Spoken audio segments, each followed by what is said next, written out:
Hello friends, this is Anshu. Welcome to my YouTube channel. इसके पहले हम पिछले लेक्चर में बाबर कंप्लीट कर चुके हैं, जिसमें मैंने बताया था कि बाबर जो तुर्क में एक परगना नामक छोटे शहर का शासक था और उसको भारत से बुलावा भेजा जाता है कि आप आइए और यहाँ पर आकर के युद्ध कीजिए आकर के। और बाबर आकर के 1526 पानीपत के प्रथम युद्ध में एक निर्णायक युद्ध होता है, जिसमें वो इब्राहिम लोदी को हरा करके मुगल वंश की नींव रखता है। और मुगल वंश ये इतिहास का सबसे बड़ा वंश रहा है। मैंने आपको पिछले लेक्चर में बताया था, ये वंश आपका चलेगा 1526 से लेके 1857 तक, और जिसको 1526 से लेके 1707 तक आप मध्यकालीन भाग में पढ़ेंगे, और 1707 से लेके 1857 तक आप उसको आधुनिक भाग में पढ़ेंगे। ठीक है, पिछले लेक्चर में बताया था मैंने 26 दिसंबर और 1530 में जो बाबर की मृत्यु हो जाती है, लेकिन उसके पहले बाबर के मरने के पहले बाबर का पुत्र था हुमायूं, जो अब मुगल वंश का द्वितीय बादशाह होगा। और ये इसको बुलाता क्योंकि ये बाबर का सबसे बड़ा बेटा था और सबसे चहेता बेटा था, और बाबर नहीं चाहता था कि उसकी मृत्यु के बाद उसके राज्य में उसके बेटे मतलब उत्तराधिकार के लिए लड़े और आपस में लड़ाई करें। तो वो हुमायूं को बुला करके कहता है कि बेटा, ये राज्य जो है जहां तक मैंने विजिट किया है, जहां तक ये फैला हुआ है, आप क्या करेंगे, आप ये अपने भाइयों में बांट देंगे। तो क्योंकि हुमायूं जो एक बहुत ही उदार और दयालु था और एक आज्ञाकारी पुत्र था, इसलिए क्या करता है, उस राज्य को अपने भाइयों में बांट देता है। हुमायूं नसीरुद्दीन मोहम्मद हुमायूं, इसका जन्म होता है 6 मार्च 1508। पिता जलीलुद्दीन मोहम्मद बाबर और माता हमीदा बानो। इसके 4 भाई थे, ये हुमायूं, कामरान, अस्करी और हिंदाल। अपने पिता के कहने पर और तुर्की परंपरा के अनुसार ये राज को क्या करता है, बांट देता है। और इतिहासकार कहते हैं इसकी ये पहली और सबसे बड़ी गलती थी, क्योंकि उस टाइम जब बाबर, क्योंकि 4 वर्षों तक ही शासन कर पाया था, 1526 में इसने मुगल वंश की स्थापना की, 1530 में इसकी मृत्यु हो गई थी। तो 4 वर्षों में ये पूरे राज को मतलब जो विजित किए थे उनको संगठित नहीं कर पाया था। तो जो इसके राज थे वो बड़े कमजोर थे, और अब कमजोर राज को जो बांट दिया जाएगा तो आप सोचिए वो तो और कमजोर हो जाएगा। तो इसने क्या किया, दिल्ली और आगरा अपने पास रखा, काबुल और कंधार इसने कामरान को दे दिया, संभल अस्करी को, हिंदाल, अलवर और मेवात हिंदाल को दे दिया इसने। इसके बाद जब हुमायूं बेचारा विरासत में इतनी सारी इसको मुसीबतें पहले से मिली हुई थी, और आपको पता उस टाइम जब ये इसको बांट देता है तो इसका राज कमजोर हो जाता है। और इसके जो दुश्मन थे पहले से ही और थी, इसके दुश्मन थे महमूद लोदी जो बंगाल का शासक था, शेर खान जिसका नाम फरीद, जो बाबर के साथ आपने पता है चंदेरी के युद्ध में इसने युद्ध लड़ा था बाबर के साथ, तो ये वही शेर खान है। फरीद जो बिहार का शासक था, बहादुर शाह जो गुजरात में शासन कर रहा था, ये इसके दुश्मन ऑलरेडी थे। और जबकि भाइयों को, क्योंकि इतना उदार था, इसने भाइयों को राज बांट दिया था, इसके बावजूद भी इसके भाई इसके खिलाफ विद्रोह कर रहे थे। लेकिन ये इतना दयालु था कि ये बड़ा भाई होने के नाते बार बार इनको माफ कर दे रहा था। और आपको पता है ये जो हुमायूं था ये थोड़ा ज्यादा उदार होने की वजह से कुछ फैसले सही नहीं ले पाता था। इसको ये अफीम खाता था और ये आलसी किस्म का था, और इसको युद्ध में किताबें पढ़ने का शौक था। और ये क्या करता था, हर काम को टालता रहता था, मतलब तुरंत का तुरंत काम को नहीं करता था, टालता रहता था। और कोई भी जीत, छोटी सी भी जीत को ये कई दिनों तक मनाता रहता था, खुशी मनाता रहता था, जिस वजह से ये इसके दुश्मनों को और मौका मिल जाता था और इसके दुश्मन और इस पे हावी हो जाया करते थे। इस वजह से हुमायूं को इतिहासकार मुगल वंश का सबसे अभागा, अनलकी बादशाह कहते हैं, क्योंकि ये इतना अभागा रहा है। इसका जो कार्यकाल रहा है वो 1530 से लेकर 1540, 10 वर्ष तक इसने किया। इसके बाद इसका 15 सालों तक निर्वासन काल रहा है, ये भटकता रहा है। उसके बाद ये फिर वापस आएगा 1555 से लेके 1556 तक ही ये शासन कर पाएगा। तो इसीलिए इसको इतिहासकार इसको मुगल वंश का अभागा बादशाह कहते हैं। जो हुमायूं था, इसका पहला सैन्य अभियान होता है 1531 में। 1531 में कालिंजर का अभियान करता है, कालिंजर के किले पर जाके आक्रमण करता है। और उस टाइम कालिंजर का जो राजा था वो था प्रताप रुद्रदेव। प्रताप रुद्रदेव इसका ये पहला फर्स्ट पहला सैन्य अभियान होता है। ये यहाँ आक्रमण तो करता है लेकिन ये इसको जीत नहीं पाता है और इसकी हुमायूं की यहाँ पर हार हो जाती है। जब ये कलिंजर पे इसने अपना अभियान किया होता उसी समय जो महमूद लोदी, ये इब्राहिम लोदी का चचेरा भाई, छोटा भाई था, जो उसका ध्यान जाता है हुमायूं की तरफ कि हुमायूं यहाँ पे उसने युद्ध छेड़ा हुआ है तो उसको मौका मिल जाता है और वो बंगाल से अपनी सेना लेकर के पहुंच जाता है। एक जगह पड़ती है दोहरिया। दोहरिया 1532 में दोहरिया का युद्ध होता है हुमायूं और महमूद लोदी के बीच, जिसमें महमूद लोदी की हार होती है और हुमायूं द्वारा इसकी हत्या कर दी जाती है। तो यहीं से जो लोधी वंश होता है वो पूरी तरीके से समाप्त हो जाता है। क्योंकि ये बंगाल का शासक था तो इससे सबसे ज्यादा फायदा हुआ शेर खान को। शेर खान क्या करता है, ये तो क्या करता है हुमायूं, ये तो इस युद्ध से इतना खुश होकर के अपने जश्न में ही मना रहता है, जश्न ही मनाता रह जाता है। तभी शेर खान जाकर के बंगाल पर कब्जा कर लेता है। अब शेर खान के पास बिहार और बंगाल दो जगह हो गई थी। अब वो दो जगह का एक शक्तिशाली राजा बन चुका था। अब हुमायूं को पता चल गया था कि महमूद लोदी तो हमारे हाथ से हट गया, लेकिन शेर खान जब तक जीवित है तब तक ये कभी शासन सही से नहीं कर पाएगा। इसलिए ये क्या करता है, अपनी सेना लेकर के, क्योंकि शेर खान है वो चुनारगढ़ के किले पे रह रहा था, तो ये चुनारगढ़ के किले पे पहुंच जाता है अपनी सेना लेकर के। कौन से किले पर? चुनारगढ़ के किले पर। चुनारगढ़ के किले पर हुमायूं जब यहाँ पहुंचता है तो वो अपने एक गोलंदाज रूमी खान की सहायता से पूरे किले को घेर लेता है और इस किले को वो 6 महीने तो घेरे रहता है। और इस 6 महीने के बीच में ना तो शेर खान बाहर आता है और ना ही हुमायूं की सेना अंदर पहुंच पाती है। तब तक, जब तक इस 6 महीने तक घेरा डाले हुए होता है किले के बाहर, और धीरे धीरे अंदर किले का राशन भी खत्म हो रहा होता है और उधर बहादुर शाह, मैंने बताया था जो गुजरात का शासक था, उसका ध्यान हुमायूं की तरफ जाता है। वो देखता है कि हुमायूं इधर है तो उसको भी मौका मिल जाता है और वो अपनी सेना लेकर गुजरात से हुमायूं की तरफ बढ़ाता है। और इधर फरीद खान जो शेर खान था उसको पता चल जाता है कि राशन तो खत्म हो गया है तो अब तो उसको बाहर जाने पड़ेगा, तो इसलिए वो क्या करता है, एक चाल चलता है और अपने बेटे कुतुब खान को, कुतुब खान को 500 सैनिकों के साथ हुमायूं के पास भेजता है संधि के लिए और कहता है कि उसका बेटा 500 सैनिकों के साथ जीवन भर उसकी सेवा करेगा और मैं तुम्हारी अधीनता स्वीकार करता हूँ। अब हुमायूं क्योंकि बीच में फंसा हुआ था धन संकट में कि इधर भाई किला घेरे हुए हैं और उधर बहादुर शाह आ रहा है, तो वो क्या करता है, ज्यादा सोच नहीं पाता है और जो संधि होती है उसको ये कर लेता है और तैयार हो जाता है, कुतुब खान को अपने में ले लेता है ये। और इधर फरीद खान क्योंकि उसकी चाल थी, अब इसका ध्यान इधर गई नहीं और वो बहादुर शाह के पास पहुंच जाता है युद्ध करने हुमायूं, और बहादुर शाह की हार होती है और गुजरात हुमायूं के उसमें आ जाता है। हुमायूं गुजरात को अस्करी, अपने छोटे भाई अस्करी को दे देता है।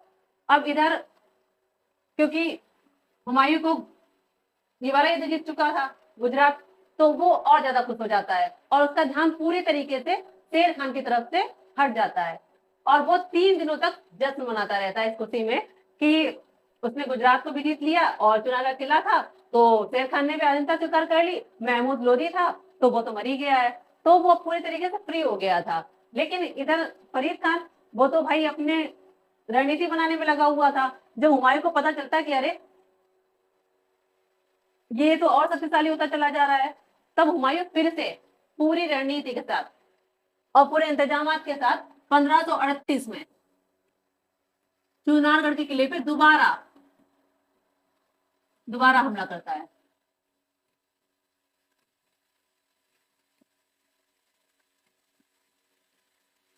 और ये चुनारगढ़ की दीवारों को तोड़ देता है, मुगल सेना अंदर पहुंच जाती है। लेकिन शेर खान वहां से भाग चुका होता है, इन्हें वहां कुछ नहीं मिलता है क्योंकि शेर खान वहां होता नहीं है और वो अपने परिवार को पहले ही वहां से निकाल चुका होता है। तो ये किला तो जीत जाते हैं और इस किले की खुशी में फिर से हुमायूं फिर से जश्न मनाने लगता है और वो जश्न मनाता रहता है। इसके बाद जब उसकी सेना थक हार जाती है और वो लौट रहा होता है और उधर शेर खान ने क्या क्या होता है, एक अपनी पहले से रणनीति बनाए रखी होती है कि वो पहले यहाँ से निकल गया था। अब जब हुमायूं यहाँ से रास्ते से लौट रहे होते हैं तो ये एक स्थान पड़ता है गौड़।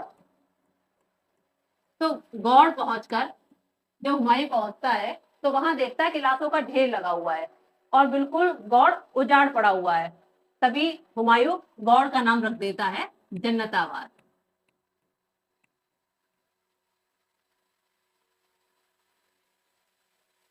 हुमायूं इसका नाम जन्नताबाद रख देता है और सेना तो उसकी थकी हुई थी और ये लोग आगे पहुंचते तो देखते हैं कि शेर खान अपनी सेना लिए इनका बंगाल के आगे निकट एक बक्सर है जगह, वहां पे पड़ता है चौसा।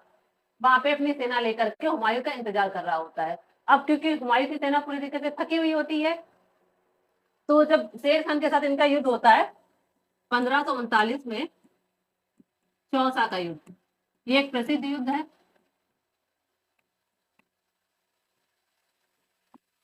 हुमायूं और शेर खान के बीच।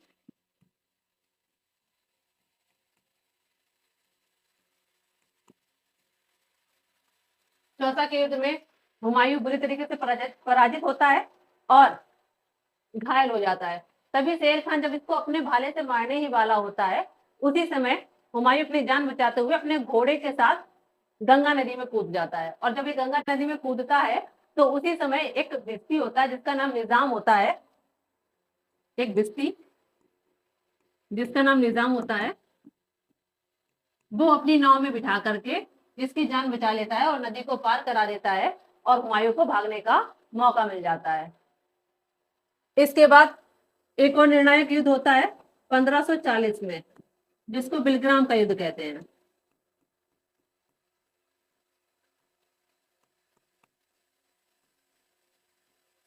बिलग्राम का युद्ध या कन्नौज का युद्ध।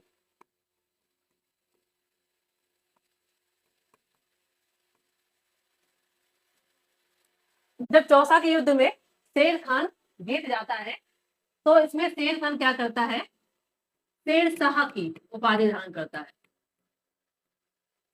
की उपाधि धारण करता है और अपने नाम पे फतवा जारी करवाता है, फतवा जारी कराता है और सिक्के डलवाता है।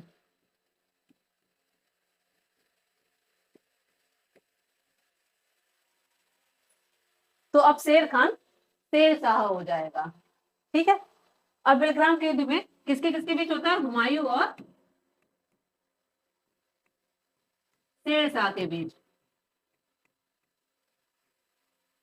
ये एक निर्णायक युद्ध साबित होता है और इस युद्ध में भी हुमायूं हार जाता है और हुमायूं को जगह छोड़कर भागना पड़ता है। और अब 1540 में ही शेर शाह सूर्य वंश की स्थापना करेगा, सूर्य वंश की स्थापना। अब 1540 से ही लेकर के 1555 तक हुमायूं का निर्वासन काल चलेगा, 1540 से 1555 तक। इसी बीच ये पहुंचता है हिंदाल के पास और हिंदाल के जो आध्यात्मिक गुरु होते हैं उनकी बेटी हमीदा बानो से इनका विवाह होता है और ये राजस्थान पहुंचते। राजस्थान में एक जगह होती है अमरकोट, वहां के राजा थे बीशल राव, तो उनसे शरण मांगता है और वहीं पर ही अकबर का जन्म होता है, हुमायूं के बेटे अकबर का जन्म 15 अक्टूबर 1542 अकबर का जन्म होता है। और अकबर का बचपन का नाम था बदरुद्दीन, बदरुद्दीन। अब इसको पता था कि हिंदुस्तान में रहकर इसका कुछ नहीं होने वाला है तो ये चला जाता है 1545 में वापस काबुल और वहां जाकर ये काबुल और कंधार पे अपना कब्जा कर लेता है और यहीं पर ही इसको मिलता है बैरम खां जो इसका सेनापति बनता है, हुमायूं का सेनापति बैरम खां। और ये बैरम खां ही आगे चल करके क्या बनेगा? अकबर का संरक्षक, अकबर का संरक्षक बैरम खां।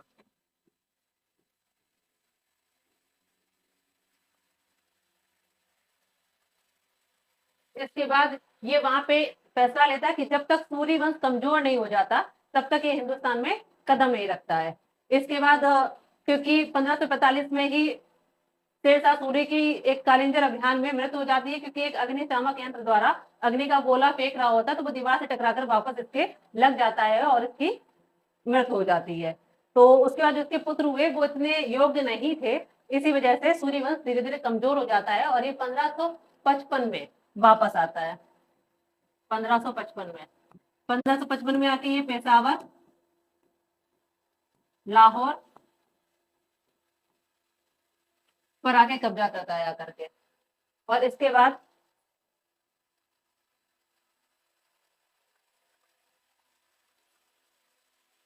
1555 में ये पेशावर और लाहौर पे आके कब्जा कर लेता है। उसके बाद एक युद्ध होता है 1555 में ही, मच्छीवाड़ा का युद्ध।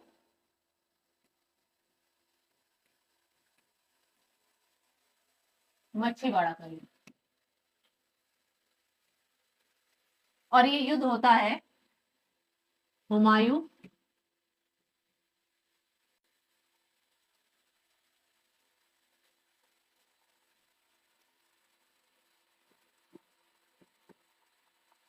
और दो अफगान सरदार थे, सतार खां और नसीब खां। इन दोनों की हार होती है और हुमायूं की जीत होती है। इसके बाद एक और निर्णायक युद्ध होता है 1556 में, क्योंकि इसके आगे आता है सिंध और सिंध के पास पड़ता है सरहिंद जगह, और सरहिंद का युद्ध होता है। सरहिंद का युद्ध जो होता है हुमायूं और सिकंदर सूरी, ये सूरी वंश का अंतिम शासक होता है सिकंदर सूरी। और हुमायूं की इसमें भी जीत होती है और सूरी वंश यहाँ से समाप्त होता है। और हुमायूं फिर से 1556 में आकर के आगरा की गद्दी पर बैठता है आकर के। आपको पता होगा कि हुमायूं ही एक ऐसा बादशाह था, जब वो 1556 में वापस आता है और आगरा की गद्दी पे बैठता है, तो जो इसको एक निजाम ने जिसने इसकी जान बचाई थी, तो ये अपने गद्दी पर बैठने से पहले उसको, निजाम को, एक दिन का बादशाह बनाता है। एक दिन का बादशाह, एक दिन का बादशाह बनाता है और चमड़े के सिक्के चलवाता है। चमड़े के सिक्के, इसके पहले आपने पढ़ा होगा कि चमड़े के सिक्के तुगलक वंश के मोहम्मद बिन तुगलक ने चलवाए थे। कुछ इतिहासकार कहते हैं इसने चमड़े के सिक्के चलवाए थे, जबकि ज्यादातर इतिहासकार कहते हैं कि जो ये चमड़े के सिक्के थे वो चमड़े के नहीं, कांसे के थे। ठीक है, तो कौन सा ऐसा मुगल बादशाह था जिसने चमड़े के सिक्के चलवाए? तो वो हुमायूं था। और हुमायूं क्योंकि एक बहुत ही दयालु और उदार किस्म का था, और ये सूफी संत निजामुद्दीन औलिया को बहुत मानता था। और ये जब आगरा आता है उसी के बाद ये जाता है सिखों के जो दूसरे गुरु थे, सिखों के दूसरे गुरु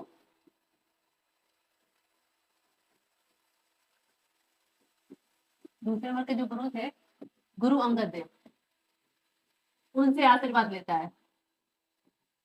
गुरु अंगद देव,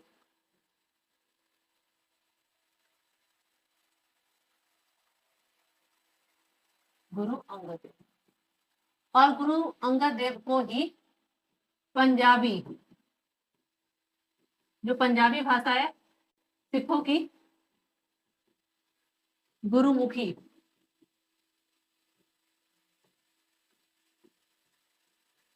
गुरुमुखी लिपि का आविष्कार किया था। का आविष्कार गुरु अंगद देव ने किया था। और सिखों के पहले गुरु कौन से थे? गुरु नानक देव, पहले गुरु नानक देव।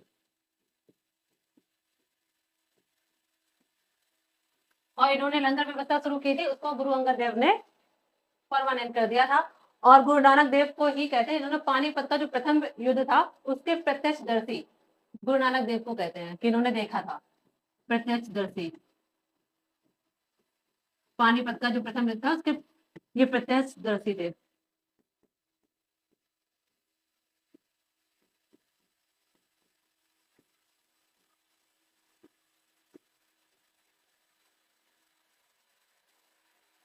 अब हुमायूं बादशाह तो बन गया था आके आगरा का, लेकिन कहा जाता है ना कि एक अभागा बादशाह था और ये आकर के इसका भाग इतना बुरा था कि ये आकर के ज्यादा टाइम तक शासन नहीं कर पाता है। ये जो दीन पनाह शहर इसने बसाया था, दीन पनाह शहर, वहां पे एक पुस्तकालय था शेरे मंडल, उसमें ये ऊपर नमाज पढ़ रहा था। और नमाज पढ़ने के उपरांत जब ये उतर रहा था तो इसी शेरे मंडल पुस्तकालय से उतरते वक्त इसका पैर लड़खड़ा जाता है, नीचे गिर जाता है और इसकी मृत्यु हो जाती है। तभी जो इतिहास का लेन पुल है उन्होंने कहा है, पूछा जाता है कि हुमायूं जिंदगी भर लड़खड़ाता रहा और लड़खड़ाते लड़खड़ाते ही मरकर चला गया। ये किसने कहा है? लेन पुल ने।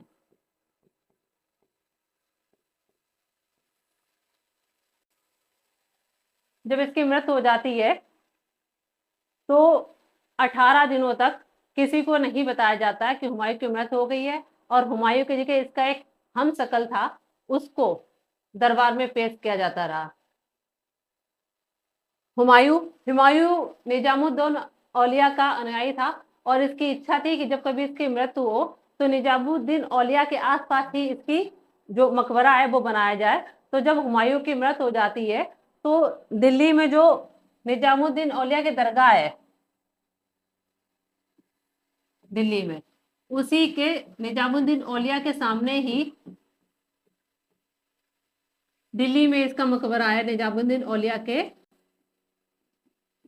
बिल्कुल जस्ट सामने हुमायूं का मकबरा बनवाया गया है। और ये बनवाया था इसकी पत्नी ने। और सबसे पहले हुमायूं के मकबरा में ही संगमरमर का इस्तेमाल किया गया था। और जो हुमायूं की बहन थी, हुमायूं की बहन गुलबदन बेगम,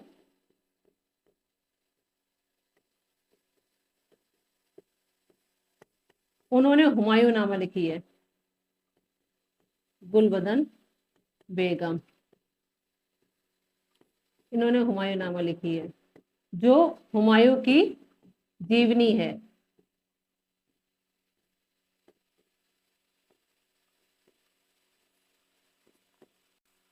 और हुमायूं को ही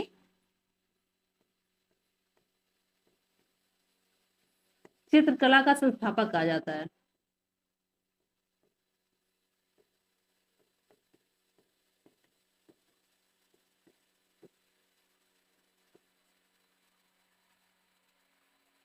तो हम लोगों ने हुमायूं को पढ़ा, इसके बाद हम लोग पढ़ेंगे इनकी मृत्यु के बाद अब इनका पुत्र अकबर, वो मुगल वंश का अगला बादशाह बनेगा।